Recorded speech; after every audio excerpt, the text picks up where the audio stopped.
Assalamualaikum dan salam sejahtera. Kami daripada Kumpulan 7 dan telah memilih masalah jenayah sebagai isu semasa fenomena sosial. Topik pembentangan ini ialah masalah jenayah dalam kalangan remaja. Objektif pembentangan ini pula adalah menghuraikan masalah jenayah dalam kalangan remaja, mengetahui isu-isu yang dapat dibincangkan terhadap topik dan mengaitkan teori yang berkenaan dengan topik pembentangan. Bagi setiap negara, remaja merupakan salah satu aset negara untuk masa hadapan. Namun, kebelakangan ini, Malaysia sering dikejutkan dengan pelbagai kes jenayah yang melibatkan kalangan remaja. Disebabkan oleh hal ini, ianya akan membawa kesan yang negatif terhadap banyak aspek seperti ekonomi dan pembangunan negara. Secara umumnya, jenayah membawa maksud satu perbuatan yang menyalahi undang-undang pemerintahan sesuatu tempat.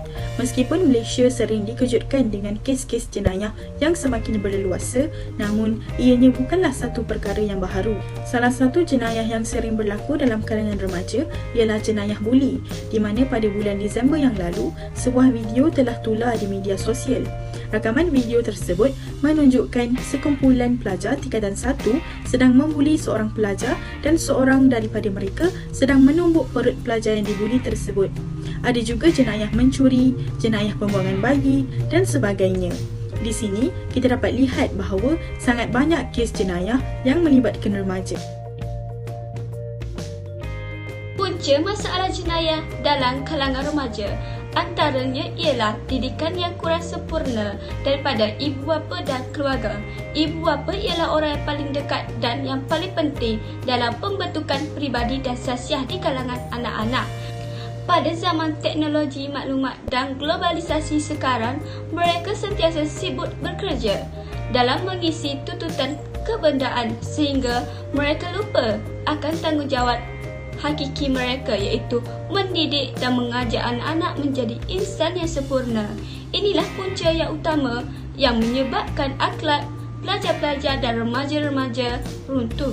Natijahnya, mereka tergamak melakukan jenayah berat seperti merogol, membunuh, menyamu dan perah ugut. Pengaruh rakan sebaya juga merupakan punca berluasnya kegiatan jenayah di kalangan pelajar dan remaja-remaja kerana mereka sungguh rapat dengan rakan-rakan sebaya mereka. Pelajar lebih banyak menghabiskan masa mereka di sekolah dan selepas pulang dari sekolah pula mereka akan melepak di tempat-tempat tertentu seperti pasar raya sebelum pulang ke rumah. Mereka lebih suka mencari rakan sebaya untuk menemani mereka. Jika mereka bijak memilih rakan yang dapat memimpin mereka, mereka tidak akan mudah terjebak dengan kegiatan yang tidak bermoral.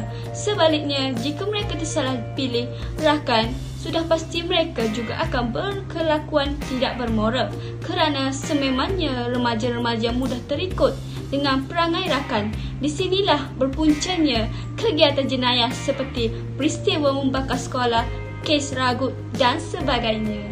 Selain itu, pihak sekolah juga perlu memantapkan lagi disiplin sekolah bagi menjamin kegiatan salah laku pelajar berkurangan. Setiap kesalahan pelajar seperti ponting sekolah, merokok, menghisap dadah atau memukul pelajar lain hendaklah didenda secara setimpal dengan kesalahan mereka. Ibu bapa mereka juga harus ke sekolah untuk membincangkan bagi mencari pendekatan awal dalam mengatasi masalah yang lebih serius. Kuat kuasa undang-undang telah diperketatkan bagi remaja bahawa umur yang melakukan kegiatan jenayah berat seperti bunuh hendaklah dikenakan hukuman mati mandatory bagi memberi pengajaran kepada remaja-remaja lain. Mengikut teori ini, manusia secara semula jadi mempunyai sifat ego dan pentingkan diri sendiri. Individu yang terlibat dalam kegiatan jenayah perlu ditakutkan dengan sesuatu hukuman yang membolehkan mereka patuh kepada undang-undang. Pelanggaran undang-undang berlaku apabila pelaku membuat keputusan untuk mengambil sesuatu risiko setelah mengambil kira faktor peribadi mereka seperti dendam, ancaman, wam, kepuasan dan sebagainya. Sebagai contohnya, gejala buli yang sering berlaku dalam kalangan pelajar sekolah adalah disebabkan masalah keluarga yang tidak dibendung dengan baik. Dalam konteks offenders spesifik crime, seseorang tidak terdorong untuk melakukan jenayah dengan sendirinya tanpa ada sebab yang tertentu. Ahli kriminologi mendapati terdapat beberapa aspek berlakunya perbuatan jenayah. Antara aspeknya adalah ekonomi, pengalaman lampau dan pengetahuan berkaitan teknik melakukan jenayah. Sebagai contohnya, remaja melakukan jenayah seperti mencuri demi kepentingan mereka sendiri dan untuk mengauk keuntungan. Ahli kriminologi menyatakan seseorang penjenayah bukan sahaja mengambil kira keuntungan, kemahiran, malah juga mereka menimbang tentang siapa masa, di mana dan bila jenayah boleh dijalankan serta siapa yang akan menjadi sasaran mereka. Golongan yang menjadi sasaran mereka biasanya wanita, warga emas dan individu yang antisosial. Penjenayah akan memeriksa tempat dan masa yang sesuai bagi memastikan kegiatan jenayah mereka tidak dapat dikesan oleh pihak berkuasa dan mangsa mereka. Misalnya, untuk jenayah peras ugut dan kegiatan dadah, kawasan yang dipilih pastinya adalah kawasan yang gelap dan sunyi. Secara ringkasnya, teori rational choice adalah berkaitan faktor-faktor yang menyebabkan seseorang penjenayah, termasuklah golongan remaja, mengambil keputusan untuk melakukan sesuatu jenayah.